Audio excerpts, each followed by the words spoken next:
Guys, இன்னைக்கு நாம இந்த சூனியக்கார கொரியன் டிராமாவோட 16th எபிசோட் தான் பார்க்க போறோம். போன எபிசோட் கடைசியில இந்த யோன் ஹீரோயினை கடத்திட்டு போயிருப்பானா, கடத்திட்டு போய் தீய வேற வச்சு விட்டுருப்பான். இப்ப அப்படி இந்த எபிசோட் ஸ்டார்டிங்ல யோன் ஹீரோயினை கடத்தினானா, ஹீரோ துரத்திட்டே போனானா, அதுல இருந்து தான் ஸ்டார்ட் ஆகுது. இந்த யோன் ஹீரோயினை தூக்கிட்டு போகும்போது அவன் சுவத்துல ஒரு அம்பு எரிஞ்சிட்டு போயிருந்திருப்பான். அதுல ஒரு மேப் மாதிரி இருக்கு. ஹீரோக்கு ஹிண்ட் கொடுத்துட்டு தான் போயிருப்பான் போல. நான் கூட யோன் அந்த சூனியக்காரியோட சைடு போயிட்டான்னு பார்த்தேன். இப்ப அப்படியே காட்டுக்குள்ள யோன் ஹீரோயினை தூக்கிட்டு வர பின்னாடி அந்த அடியாள் பொண்ணுங்களும் தெரியாம ஃபாலோ பண்ணிட்டு வந்திருக்குதுங்க. ஆனா இவன் கண்டுபிடிச்சிட்டான். அதுங்க டக்குன்னு ஒரு பாறைக்கு பின்னாடி மறைய, அதான் நான் இளவரசியை தூக்கிட்டேன்னு கன்ஃபார்ம் பண்ணிட்டீங்கல்ல, சூனியக்காரி கிட்ட போய் சொல்லுங்க அப்படின்னு சொல்லிட்டு அதுக்கப்புறம் தான் ஹீரோயினை அந்த ரூம்ல கொண்டு போய் அடைச்சிருக்கான். இன்னொரு பக்கம் ஹீரோவும் காட்டுக்குள்ள வந்துட்டான். யோன் அவனோட பழைய நினைவுகள் எல்லாம் யோசிச்சு பாக்குறான். ஒரு தடவை கூட அந்த பலூனை பறக்க விட்டுட்டு ஹீரோயினோட வாழ்க்கை ரோஜா இதழ்ல நடக்கிற மாதிரியே இருக்கணும், அவளுக்கு எந்த கஷ்டமும் வரக்கூடாது அப்படிலாம் நினைச்சிருப்பானா. அவ வேற அழகா சிரிச்சுட்டு வேற இருந்திருப்பாளா. அதெல்லாம் யோசிச்சு பார்த்துட்டு நிக்கிறான். அவனுக்கு ரொம்ப கஷ்டமா இருக்கு.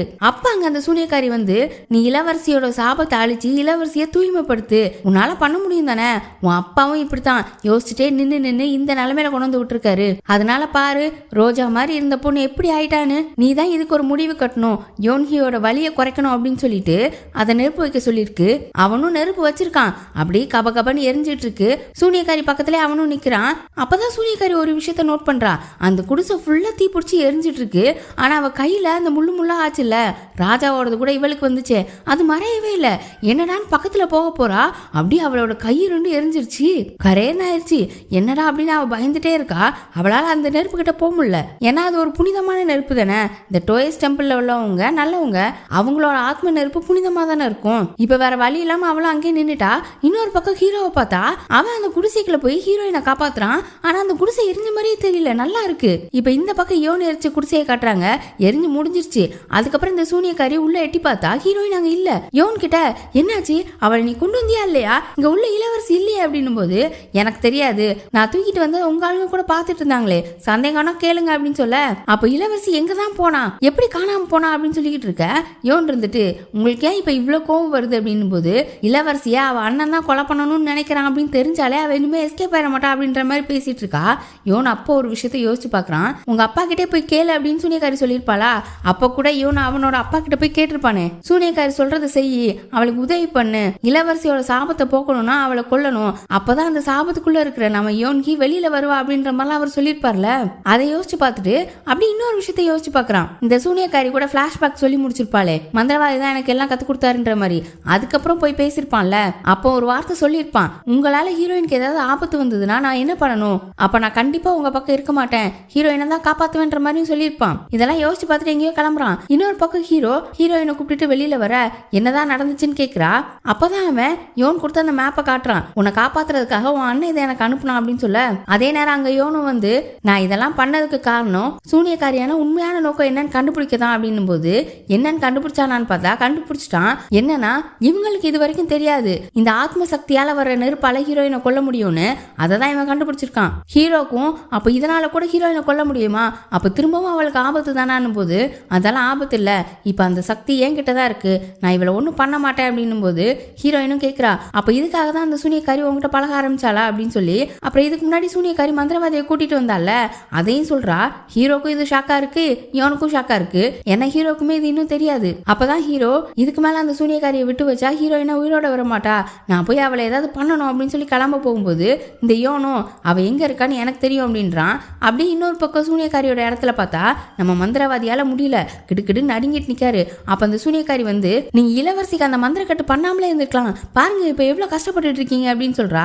அதாவது கடைசியா மந்திர சீட்லாம் எழுதி கட்டம் போட்டு ஹீரோயினுக்கு அவரோட சக்தி எல்லாம் அனுப்புன மாதிரி பார்த்தோம்ல, அதனால இவரோட முழு சக்தியும் போயிருக்கும் போல, அதனாலதான் இப்ப இவளோட பிடியில கடந்து கஷ்டப்பட்டு இருக்காரு.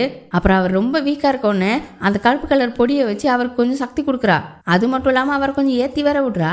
நம்ம எப்படியாவது ஹீரோயினை கைப்பற்றி அவளோட சக்தியை இந்த உலகத்துக்கே காட்டணும். அதே நேரம் ஹீரோக்கு ஏதாவது ஆயிரும், ஏன் அப்படின்னா ஹீரோயினோட சாபம் வெளிப்படுச்சுன்னா அது ஹீரோவையும் தானே தாக்கும். அதை பத்தி தான் சொல்லிட்டு இருக்கு. அப்படியே இன்னொரு பக்கம் ஜெயில பார்த்தா ஹீரோவோட அண்ணனை ஜெயிலில் பிடிச்சி போட்டிருக்காங்க. அவனா அலர்னு அலறிக்கிட்டு கிடக்கான். அங்கே உள்ள காவலர்கள்கிட்டையும் எங்கள் அம்மாவை பற்றி உங்களுக்கு தெரியுமா, அவங்க நிறைய பணம் வச்சுருக்காங்க, உங்கள் 2 பேருக்கும் நிறைய பணம் கொடுப்பாங்க, அவங்ககிட்ட மட்டும் பேசுங்க அப்படி இப்படின்றான். அவங்களும் சிரிச்சுட்டே இருந்தவங்க அண்ணனுக்கு ஒரு ஊத்தப்பம் அப்படின்ற மாதிரி இவனுக்கு கொஞ்சம் சோத்த போடுங்கடா அப்படின்னு சொல்லிட்டு போயிடுறாங்க. இவனுக்கு தான் வெறுப்பாக இருக்குது. ஆனாலும் வேற வழி இல்லாமல் அவங்க கொடுத்த சோத்தை தின்னுட்டு இருக்கான். அப்படி இன்னொரு பக்கம் மந்திரவாதியோட அசிஸ்டண்ட்டை தான் காட்டுறாங்க. அவன் தெருவில் நடந்து போயிட்டு இருக்கும்போது புலம்பிக்கிட்டே வரான். இந்த ரவுடி பேபி இருக்குல்ல, அது அப்போ அவனை பார்த்துட்டு ஆமா ஹீரோ எங்கே இருக்கான், அவனை பார்க்கவே முடியல அப்படின்னும் போது அவன்லாம் நல்லா தான் இருக்கான், எனக்கு தான் என்ன பண்ணுறதுனே தெரியல, நான் காப்பாற்ற வேண்டியவங்களுக்கு பிரச்சனை ஒன்றுனா வந்துட்டே இருக்கு, ஆனால் நான் காப்பாற்ற முடியாமல் பேக்கு மாதிரி நின்றுட்டு இருக்கேன். இதெல்லாம் அப்படி பேசிட்டே வந்தவன் ஆமா நான் ஏன் இதெல்லாம் உன்ட்ட சொல்கிறேன் அப்படின்னு சொல்லிட்டு அவளை தள்ளி விடும்போது ஆமா நீ என்ன எதா இருந்தாலும் எனக்கு டேரக்டாக பேசுகிற, கம்ஃபர்டபுளாக பேசுகிற, ஒருவேளை உனக்கு என்ன பிடிச்சிருக்கோன்னு கேட்க சீச்சி உன்னையா எனக்கு பிடிக்கல அப்படின்னு சொல்ல ஆமாம் அப்படின்னு சொல்லிட்டு அவளை அங்கேருந்து போகிறா. குட்டாச்சி எனக்கு உனக்கு பிடிக்கவே இல்லை, எனக்கு உயரமான பொண்ணுங்களை தான் பிடிக்கும் அப்படின்னு சொல்லிட்டு இருக்கான். இதுங்களுக்கு அப்படியே ஒரு ட்ராக் ஓடிட்டே இருக்கு. அப்படியே அவட்ட பேசிட்டு நேராக அந்த மெழுகுவர்த்தியெல்லாம் ஏற்றி வைப்பாங்கல்ல அந்த கோயிலுக்கு தான் போகிறான். அங்கே ஏற்கனவே நம்ம ஹீரோவும் நின்றுட்டு இருக்கான். அந்த மெழுகுவர்த்தியெல்லாம் பார்த்துட்டு இருக்கான். அசிஸ்டன்ட்க்கு தெரியும்ல மந்திரவாதியோட ஆத்ம சக்தியால் ஹீரோயினை அழிக்க முடியும்னு. ஆனால் இவன் என்ன சொல்கிறான் அப்படின்னா இது நாள் வரைக்கும் நம்ம மந்திரவாதி கிட்ட தான் அந்த சக்தி இருந்துச்சு, அதனால எனக்கு நல்லா தெரியும் அவர் ஹீரோயினை அழிக்க மாட்டார்னு. ஆனால் இப்போ அப்படின்னு யோசிக்கிறான். அப்போ ஹீரோ இருந்துட்டு ஒரு விஷயத்த சொல்கிறான், நம்ம சூனியக்காரியை எப்படியே விட முடியாது, அவள் சூனியத்தை அடக்கினாலே அவள் சாதாரண மனுஷாயிருவாள்ல, அது எப்படி பண்ணுறது, அதுக்கு ஏதாவது வழி இருக்கும், நான் டோயஸ் டெம்பிளில் போய் பார்க்க போகிறேன் அப்படின்னு சொல்லிட்டு கிளம்புறான். இன்னொரு பக்கம் யோன் அவன் அப்படி நைஸாக அந்த சூனியக்காரி இருக்கிற இடத்த நோட்டை விட்டுட்டு அப்படியே உள்ளே போயிட்டு இருக்கான். அந்த சூனியக்காரி என்ன பண்ணுறா எது பண்ணுறா அவளை ஏதாவது பண்ணலாமான்னு தான் போய்கிட்டு இருக்கான். அப்போ உள்ள சூனியக்காரி இருக்கிற மாதிரியே தெரியல. ஒரு இடத்துல மட்டும் தர போட்டு எதையும் மறைச்சி வச்சிருக்காங்க. அதை விளக்கிட்டு உள்ளே பார்த்தா இந்த சூனியக்காரி ஆரம்பத்தில் அவளோட ஃப்ளாஷ்பேக்கில் ஒரு கத்தி எடுத்தால ஒரு பெட்டியிலேருந்து அந்த பெட்டி இருக்குது. அந்த பெட்டியை இவன் திறந்து பார்க்கலான்னு போகிறான். ஆனால் அவனால் திறக்க முடியல. அப்படியே அதில் வந்து கருப்பு புகை வருது. இவனை திறக்க விட மாட்டேங்குது. அந்நேரம் அந்த சூனியக்காரி வேற வந்துட்டா. இங்கே என்ன பண்ணிட்டு இருக்க அப்படின்னு கேட்க நான் உங்களை தான் தேடி வந்தேன் அப்படின்னு சொல்கிறான். என்னன்னு கேட்கும்போது இப்போ இந்த தடவை என்ன பண்ண போறீங்க, எப்படி இளவரசியை பிடிக்க போறீங்க, உங்க பிளான் என்னன்னு கேட்குறான். ஆனால் அவள் எதுவுமே சொல்லலை. அப்படி சிரிச்சுட்டு அதெல்லாம் பற்றி கவலைப்படாத, உங்கள் அப்பா நமக்கு ஹெல்ப் பண்ணுவார் அப்படின்றா. இவளுக்கு அப்படி புரிஞ்சு போச்சு இவன் நம்ம சைடு இல்லை நம்மளை ஏமாத்துறான்ற மாதிரி. உங்க அப்பா இன்னும் எங்க இருக்காருன்னு உனக்கு தெரியாதுல்ல, அவர் இப்ப நம்ம கட்சி அப்படின்னு சொல்ல இவனுக்கு லைட்டா கோவம் வருது. என் அப்பாவை என்ன பண்ண அப்படின்னும் போது இளவரசியை காப்பாற்றும் போதே உங்க அப்பா இறந்துட்டாரு, அவர் இப்ப உயிரோட இருக்கிறதுக்கு காரணம் என்னோட சூனியம் தான் சொல்றா. இப்ப அவர் எங்க இருக்காருன்னு கேட்க அவர் பொண்ணை பார்க்க போயிருக்காரு அப்படின்னு சொல்றா. இவன் அப்படியே பயந்துட்டு வேகமா ஓடுறான். இன்னொரு பக்கம் ஹீரோயினை பார்த்தா அவளும் நேரம் அந்த டோயஸ் டெம்பிளுக்கு தான் வரா. அங்கதான் மந்திரவாதியும் இருக்காரு. இப்ப யோனும் அரண்மனைக்கு ஓடி வந்துட்டு இருக்கான்.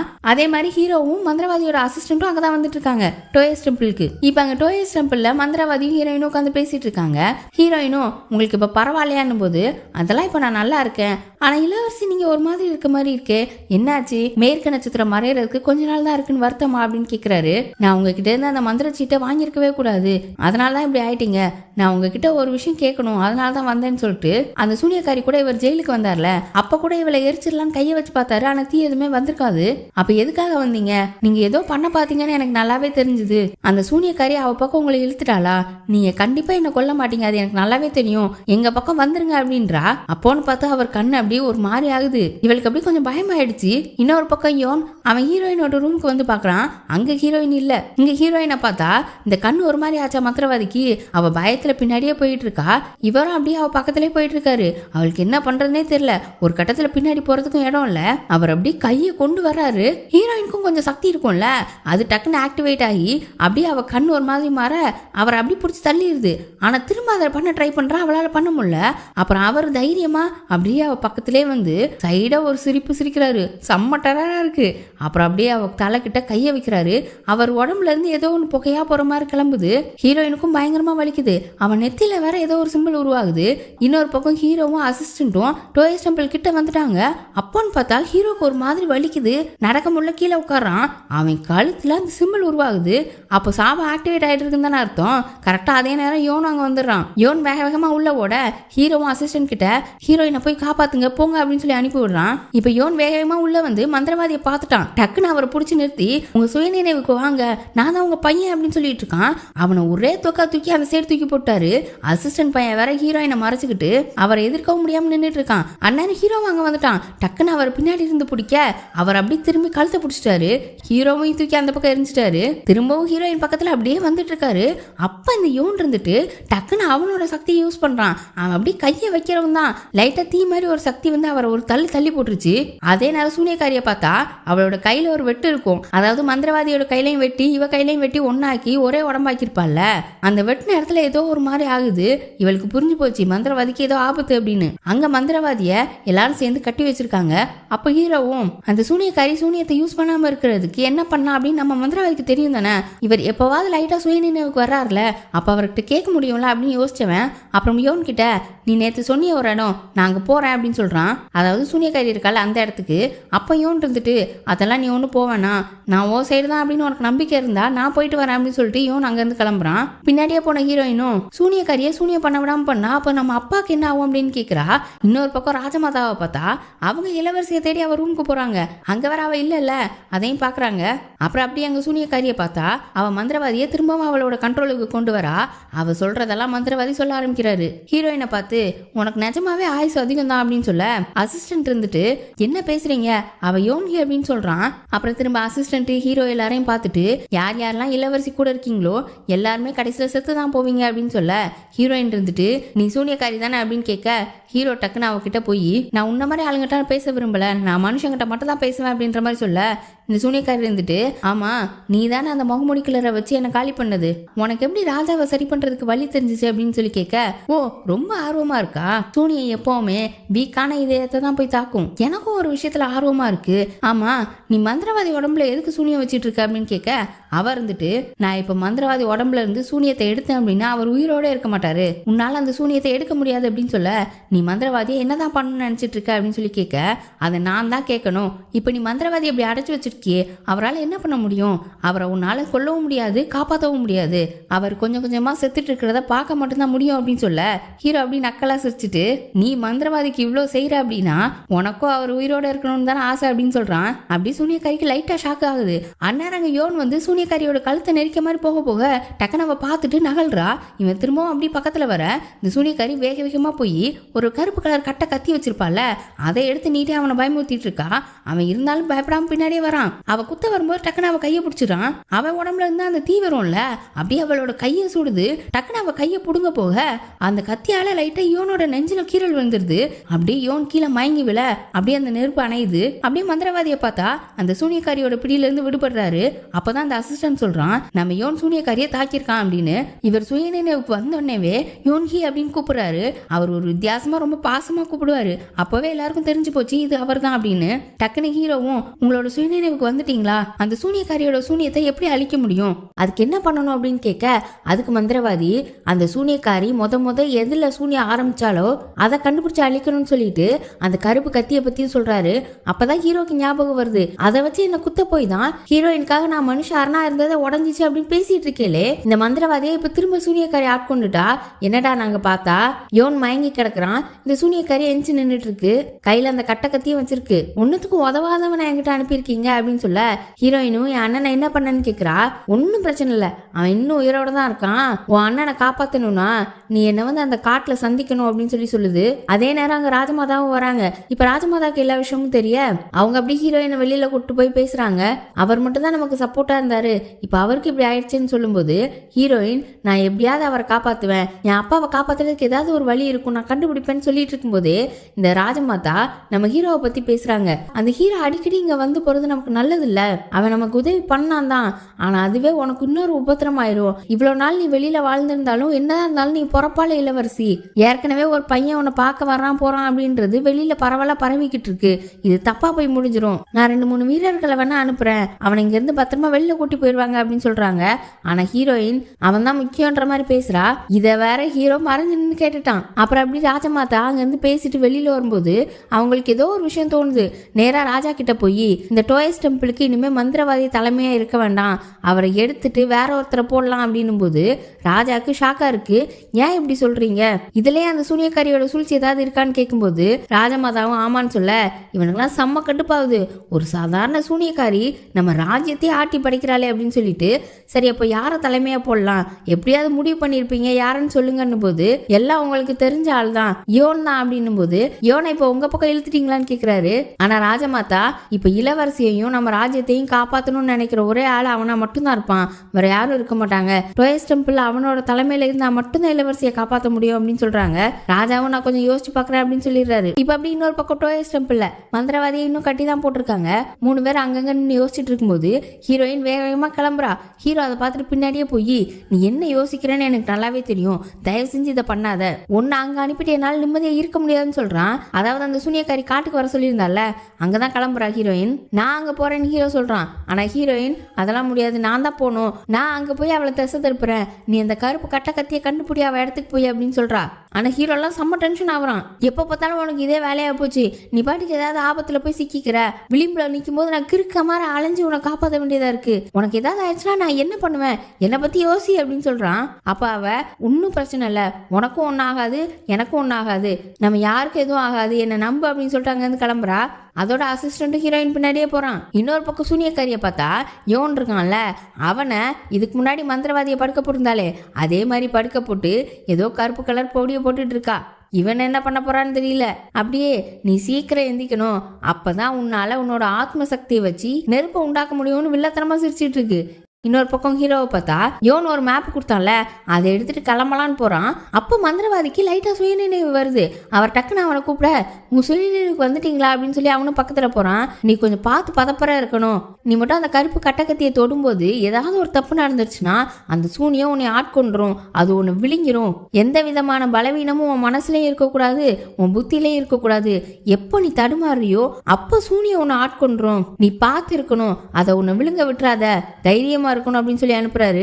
இவன் போவையுமே அவருக்கு ஒரு மாதிரி ஆகுது. அங்க அப்படி சூனியக்காரிய பார்த்தா ஒரு அடியாள் பொண்ணு வந்து, இளவரசி இங்க வந்துட்டா அப்படின்னு சொல்றா. வேய் பார்த்துட்டே தான் இருந்திருப்பாங்க போல. அப்படியே சூனியக்காரியும் 4-5 அடியாள் பொண்ணுங்க கூட காட்டுக்குள்ள போகுது. அங்கதான் ஹீரோயின் நிக்கிறா. அதே நேரம் ஹீரோ சூனியக்காரியோட இடத்துக்குள்ளேயும் வந்துட்டான். உள்ள அப்படியே சுத்தி சுத்தி பார்த்துட்டு மெதுவா போறான். அங்கதான் யோனும் படுத்து கிடக்குறான். பக்கத்துல போய் சத்தம் கொடுக்குறான், எந்த ரியாக்ஷனுமே இல்ல. அங்கதான் அந்த கருப்பு கத்தி இருக்கிற பெட்டி வேற இருக்கு, அதை திறக்கலான்னு போறான். யோன் போன சீன்ல திறக்க பார்த்தானா, அவனால திறக்க முடியல. ஆனா இப்போ ஹீரோ கையை பக்கத்துல தான் கொண்டு போறான். அதுக்குள்ள தன்னால ஓப்பன் ஆகுது. அதுக்குள்ள இருந்து ஒரு மாதிரி சத்தம்லாம் வருது. இந்த சூனியக்காரி ஒரு தடவை அரசர் முன்னாடி சொல்லியிருப்பாள்ல, உன்னை இவங்க தேவைக்கு தான் யூஸ் பண்ணிட்டு இருக்காங்க, உன்னோட தேவை முடிஞ்சது தூக்கி போட்டிருப்பாங்கன்ற மாதிரி. அதெல்லாம் இவனுக்கு கேக்குது. இவன் அப்படியே செம்மையா பயப்படுறான். இவனுக்கு என்ன பண்றதே தெரியல, ஒரு மாதிரி பயமாவே இருக்கு. அது மட்டும் இல்லாம உன் கூட இருக்கிற பொண்ணு உன்னை விட்டு போயிருவா அப்படிலாம் கேக்குது. ஆனா இவன் லைட்டா தைரியத்தை வர வச்சுட்டு அந்த கருப்பு கத்தையும் எடுத்துட்டான். ஆனா அவனால பிடிக்கவே முடியல. ஒரு மாதிரி இருக்கு, ஒரு மாதிரி கிறக்கமா வருது. இதுக்கு முன்னாடி அவனை யார் யாரெல்லாம் திட்டினாங்களோ எல்லாமே ஞாபகம் வருது. மந்திரவாதி சொன்னார்ல, பலவீனமான இதயமோ புத்தியோ இருக்கக்கூடாது, அந்த நேரமே உன்னை சூனிய விழுங்கிடும்லாம், அதெல்லாம் ஞாபகப்படுத்தி பாக்குறான். கிடுக்கிடுக்கிட்டுன்னு ஒரு மாதிரி ஆடிக்கிட்டே தான் இருக்கான். இவனோட அண்ணங்காரன் ஒருத்தன் இருக்கான்ல, அவனோட அம்மா ஒரு லேடி இருக்கா, அது திட்டினது. அப்புறம் ராஜமாதா இப்ப கொஞ்ச நேரத்துக்கு முன்னாடி ஹீரோயின் கிட்ட சொன்னாங்கல்ல, அதுக்கப்புறம் இவன் அண்ணங்காரன் திட்டினது, அப்படி இப்படின்னு ஒன்று ஒன்றா ஞாபகம் வருது. இவனால எதுவுமே பண்ண முடியல. அப்படியே கிடுக்கிடுன்னு நடிக்கிட்டு இருந்தவன் ஒரு கட்டத்தில் அப்படியே கண்ணு லைட்டா மாறுது. என்னடா இது, ஹீரோவும் கெட்டவன் ஆயிட்டானு பார்த்தா அப்புறம் அந்த கத்தியை அவனால ஈஸியா தொட முடியுது. அவனுக்கு எந்த வழியும் இருக்கிற மாதிரியே தெரியல. இன்னொரு பக்கம் மந்திரவாதியை பார்த்தா அவர் ஃபுல் ஸ்ட்ரென்த்தையும் கொடுத்து கட்ட ஊத்துட்டாரு. அப்படியே காட்டுக்கு வந்தா இந்த சூனியக்காரி ஹீரோயின் கிட்ட, நீ ஏதாவது ஒரு சின்னதா தப்பு பண்ணாலும் அண்ணனை கொல்ல சொல்லிடுவேன் அப்படின்னு சொல்ல, ஹீரோயினும் நான் அந்த எண்ணத்துல இங்க வரலன்னு சொல்ல, என்ன உன் அப்பாவை பாத்தியே நல்லா சந்தோஷமா இருந்தியா அப்படின்னு சூனியக்காரி கேக்குது. பரவாயில்லையே, என் அப்பாவோட உயிரை காப்பாத்தி வச்சிருக்கேன்னு ஹீரோயின் சொல்ல, சூனியக்காரி உன்னால்தான் உன் அப்பா இறந்தே போனாரு அப்படின்னு சொல்லுது. இந்த சூனியத்தால ஒருத்தரோட உயிரவே காப்பாற்ற முடியுமா அப்படின்னு சொல்லி 2 பேரும் வார்த்தை விளையாட்டா விளையாண்டுட்டு இருக்காங்க.